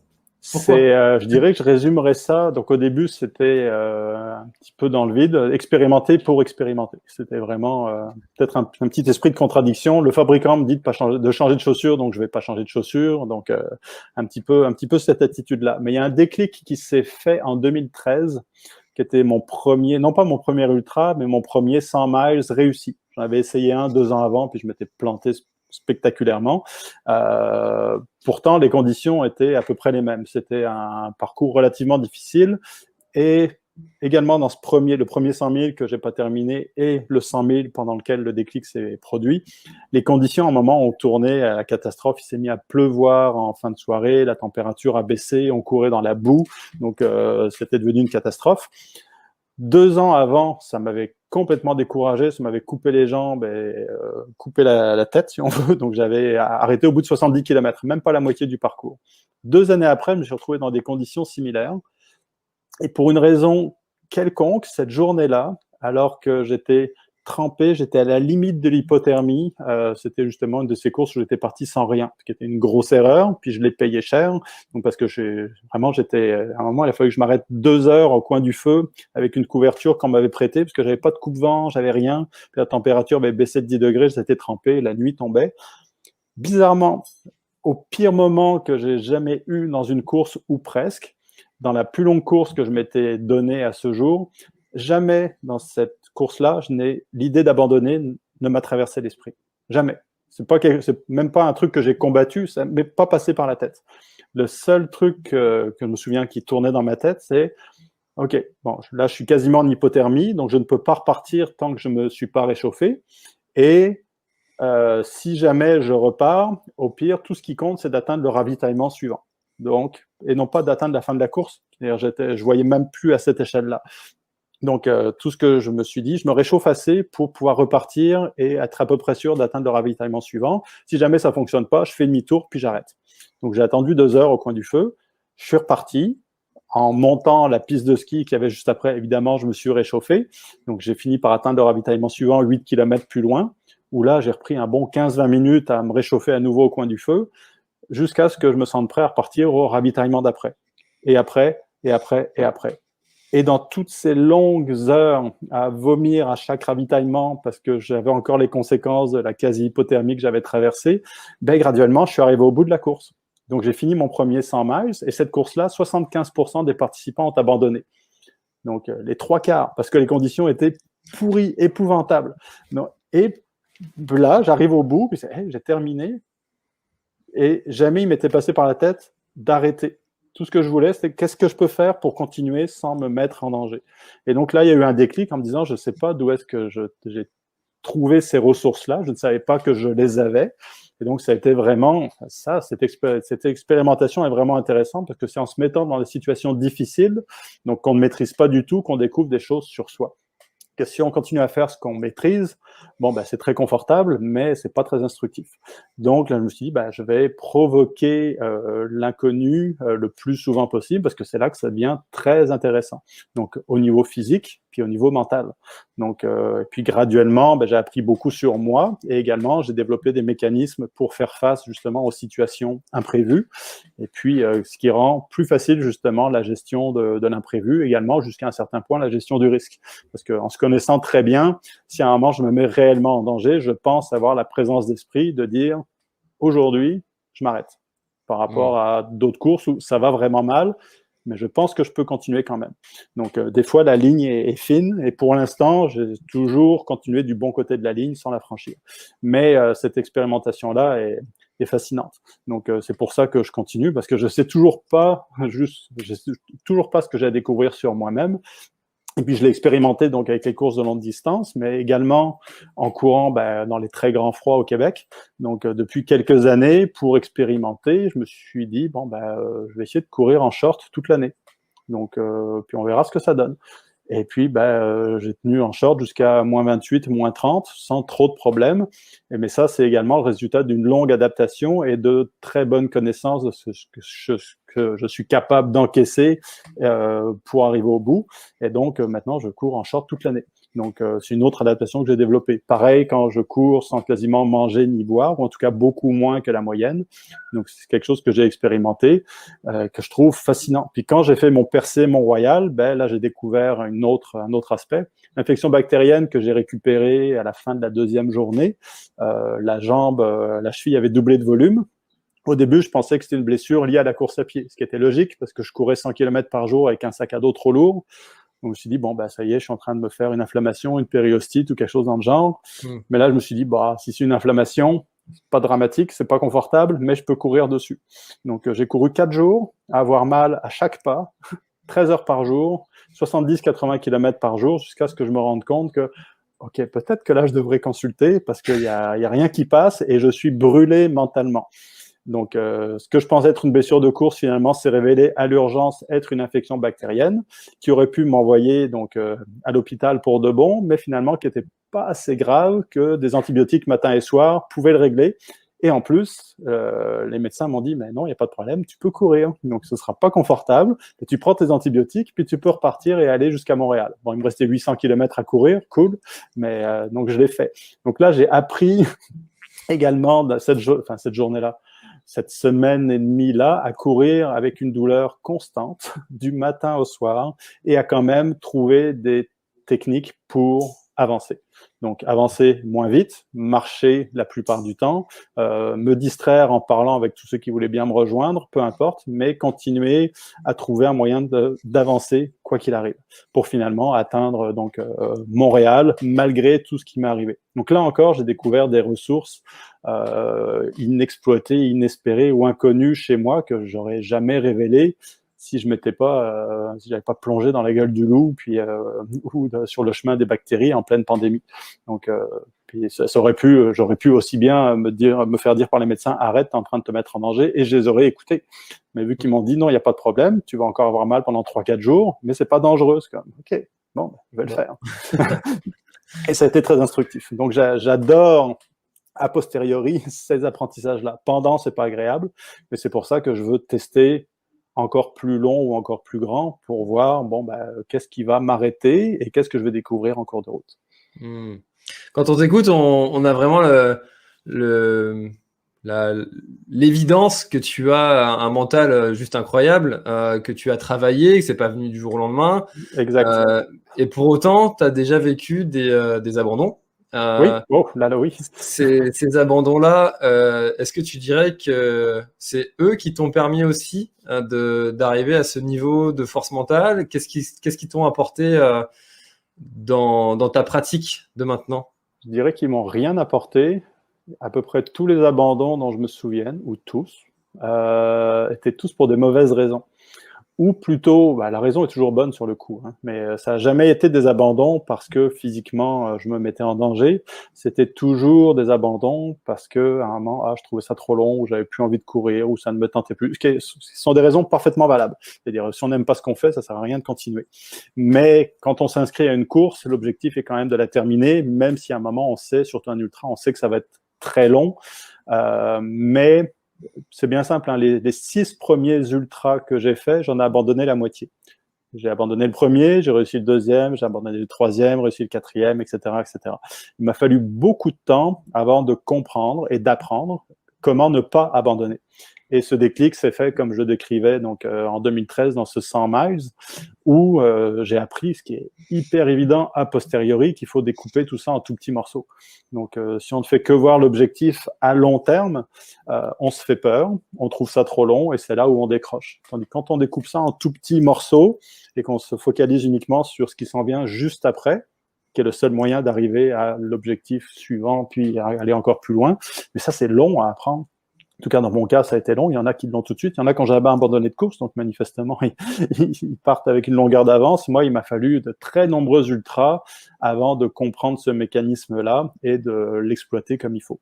Mais dans mon périple de 1100 et quelques kilomètres, je l'ai appliqué à fond, c'est-à-dire je découpais mes journées à coup de 5 kilomètres. Donc, c'était tout ce qui comptait. Je veux faire 5 kilomètres de plus, puis après, on verra. Puis graduellement, je suis arrivé au bout. Donc, puis ça s'applique. C'est ça aussi qui est super intéressant, c'est que cette approche-là s'applique à n'importe quoi dans la vie, n'importe quel projet de longue haleine. Donc, sans le faire exprès, mais je m'en suis rendu compte après coup, c'est exactement la même approche que j'ai suivie pour écrire mon premier puis mon deuxième livre. C'est-à-dire, si tu pars de zéro en disant je vais écrire un livre, puis que tu fais le décompte de toutes les étapes que tu dois franchir avant que le livre soit publié, il y a de bonnes chances pour que tu te décourages avant même de commencer parce que c'est long et c'est pénible et ça demande un travail de longue haleine et rien d'immédiat. Exactement comme un ultra.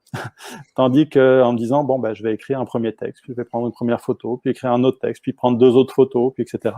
Graduellement, au bout de plusieurs années, tu as accumulé assez de textes, assez de photos pour remplir un livre, et tu en as même trop, et tu as le loisir de couper dans tout ce qui est moins bon et de garder le meilleur. Mais le premier livre, quand j'ai eu l'idée, une partie des textes étaient déjà écrits, mais en gros, il m'aura fallu 5 ans pour l'écrire. Et le deuxième, c'est la même chose.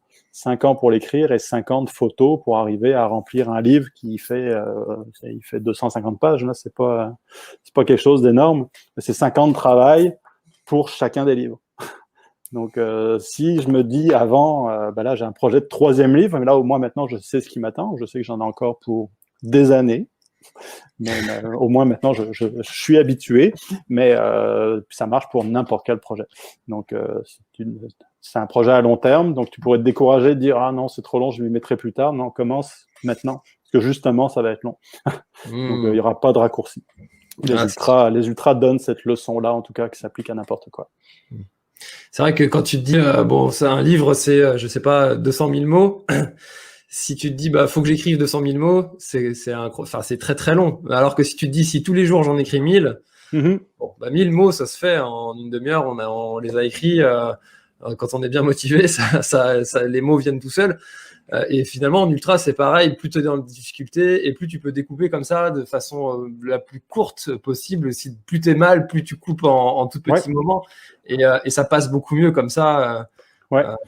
Ça passe beaucoup mieux sur la durée, et on finit par terminer en fait son objectif. Puis pour toi, même au niveau, en prenant du recul, c'est-à-dire le 1135 km que j'ai fait donc l'été dernier, qui est de loin mon plus bel accomplissement en course à pied. Pour en arriver là, il aura fallu 15 ans de course à pied, incluant, donc j'ai parlé de mon arrêt de la course en 2016, mais il y en avait eu un autre en 2011, puis un autre quelques mois après avoir commencé à courir en 2005. J'ai commencé à courir en 2005, puis j'ai arrêté de courir en 2005. Puis je me suis remis en 2006, puis j'ai arrêté en 2011 quasiment. Donc il y a eu des hauts et des bas spectaculaires, puis finalement à chaque fois, je reprends, puis je vais plus loin, puis il y a une période de découragement ou de manque de motivation, ou peu importe. Mais si je m'étais totalement découragé en disant finalement c'est pas pour moi, je me serais arrêté de courir en 2005. Puis ça aurait été réglé. Mais en revenant, même si ça n'a pas fonctionné la première fois, tu recommences une deuxième fois, une troisième fois, puis c'est la même chose qui s'est passée avec la course à pied ou avec mes ultras. Si après mon premier abandon d'ultra, je me suis dit c'est pas pour moi, quoique c'est ça que je m'étais dit avec mon premier ultra qui était un trail, puis je me suis dit c'est n'importe quoi, c'est pas de la course, j'ai bien fait de changer d'avis. Donc, et de revenir et puis de réessayer en me disant je pense que j'ai pas très bien compris ce qui m'est arrivé, on va réessayer pour voir si j'ai bien compris. Puis j'avais mal compris, j'ai mieux compris la deuxième fois, puis ça a donné de très belles choses au final. Donc ça vaut la peine de s'obstiner. Ouais. Écoute, ça aurait pu être une très belle phrase de conclusion, mais j'ai l'habitude de poser toujours une question pour clôturer. Est-ce qu'il y a une question que je ne t'aurais pas posée, un sujet que je n'aurais pas abordé? Bref, c'est ton moment, tu peux dire ce que tu veux maintenant. Tu peux parler de ce que tu veux, de tout ce qu'on peut te souhaiter pour cette année 2021. Voilà, là, si je vois à très court terme, j'ai des intervalles à faire demain matin. Puis c'est vraiment con parce qu'il y a 2 jours, j'ai fait les 2 premières semaines du programme. Donc, et puis je trouvais ça trop facile. Donc jusqu'à hier où il y avait des intervalles à faire, puis j'ai pas atteint le temps cible. Et puis c'est une très mauvaise nouvelle vu que fallait que j'aille à la vitesse de mon futur potentiel 10 km, donc qui est forcément plus lent que mon futur potentiel 5 km, et j'ai pas réussi à atteindre le temps de 10 km. Donc ça se présente mal pour la suite. Mais bon, donc je fais pas ça parce que c'est facile, je fais ça parce que ça fait mal et qu'on aime ça, il paraît. Donc à très court terme, on va me souhaiter que mes intervalles de demain aillent vite, et puis que ça me prenne pas 2 ans pour battre mes vieux records, parce qu'après je vais finir par être vraiment trop vieux pour battre mes vieux records. Donc je serai condamné à juste courir lentement et très très longtemps. Donc, c'est pas grave, là, Forrest Gump a des beaux jours devant lui. Donc, parce que là, je veux quand même essayer de me faire un continent en 2022 ou 2023. Donc, ça va être un beau projet. Si quelqu'un a des idées sur comment organiser ça, d'ailleurs, je suis preneur parce que je suis encore un petit peu perdu de ce côté-là. C'est pas l'organisateur de la Barclay qui fait ça aussi, qui traverse les États-Unis? Ouais, il fait ça en marchant, lui. En marchant. Ouais, parce que de toute façon, je pense que tu ne vas pas courir beaucoup en traversant les. Si. Ouais, tu peux. Il y a des records qui sont établis d'ailleurs. Je sais pas quoi. Je sais pas à combien ils sont établis, puis j'ai pas envie de savoir. Moi, si je le fais, comme on disait tout à l'heure, c'est pas pour battre des records. Je le fais juste pour voir si j'arrive au bout. Donc, peu importe le temps que ça prendra. Mais lui, il le fait en marchant parce qu'il a plus du tout. C'était un coureur avant, mais là, il a plus du tout la forme pour courir. Donc, il le fait en marchant, puis il arrive au bout en 3-4 mois, je crois. Pas si long que ça, même en marchant. C'est assez surprenant. Donc, j'essaierai de le faire un peu plus vite que lui, juste pour le principe, quand même. On va essayer, on verra. Bon, écoute, merci beaucoup, Yoann, pour ce moment. C'était vraiment très instructif, donc savoir un petit peu plus sur ta personnalité. Merci. On renvoie évidemment toutes les personnes qui veulent en savoir encore plus vers tes livres. Oui, merci. Ordinaire, tome 1 et 2, tu peux les remontrer si tu veux. Ouais. Pour que on voit bien la couverture. Moi, j'avais tout de suite flashé sur cette couverture-là. Je te l'avais dit en préparant cette. Oui, elle a très bien fonctionné. T'es pas le seul. Donc, bon succès de la maison d'édition pour le design, parce que je suis responsable du contenu, mais le design, c'est pas ma force. Donc, il y a Ultraordinaire, le premier journal d'un coureur, qui est donc un dérivé de mon blog, mais amélioré. Et puis le deuxième, Ultraordinaire, Odyssée d'un coureur, qui est donc là, pas du tout un blog, mais un récit complet qui se termine, mais qui ne parle pas uniquement de mon périple entre le bout de la Gaspésie et Montréal. Mais avant, je parle également d'arrêt de la course et de bien d'autres choses. Donc, puis toujours dans les deux, c'est ça qui est... Moi, j'y tenais beaucoup. On parlait de photos. Les 2 livres sont remplis de photos, la majeure partie des photos sont les miennes. Donc, tant qu'à prendre des photos, autant les publier. Donc, on voit le parcours. Donc, non, c'est des beaux livres, des beaux objets. Puis je suis très fier d'avoir réalisé ces objets-là, d'ailleurs. Bah, ça se sent et en tout cas, ça donne envie d'en savoir plus. Merci beaucoup, encore une fois, pour ce moment. Merci beaucoup aussi à tous ceux qui étaient présents sur le live. Le replay, si vous n'avez pas pu entendre tout notre échange, sera disponible en podcast dès demain sur toutes les plateformes de podcast. Donc, n'hésitez pas à aller l'écouter et partager si cet épisode vous a plu. Voilà. Merci beaucoup, Johan. Merci, François. Avec plaisir. Bye bye. Voilà, alors cet échange avec Johan est maintenant terminé. J'espère que vous avez pris beaucoup de plaisir, que vous avez aussi été inspiré par les pratiques de Johan, que vous avez vous aussi maintenant envie de tester votre corps, voir ses limites, où est-ce qu'il peut aller. En tout cas, c'est vrai que ça donne à réfléchir sur notre pratique. Moi, ce que je vous invite à faire, c'est de maintenant télécharger, d'acheter le livre j'ai tellement l'habitude de dire télécharger non, là, c'est d'acheter. On va acheter le livre de Johan, les 2 livres d'ailleurs, tome 1 et 2, donc ultra ordinaire, pour en savoir un petit peu plus sur Johan. Et écoutez, j'espère que vous allez apprécier cette lecture. Et puis aussi que vous allez partager cet épisode s'il vous a plu, que moi je vous invite à recommander cet épisode à au moins une personne de votre entourage. Le bouche à oreille, c'est la meilleure des façons de faire connaître un podcast, avec aussi la notation du podcast sur toutes les applications que vous pouvez noter, donc comme Apple Podcast avec 5 étoiles évidemment de préférence. Et puis, écoutez, moi je vous dis à très bientôt dans un prochain épisode de Café Trailer. C'était François et Johan. Bye bye.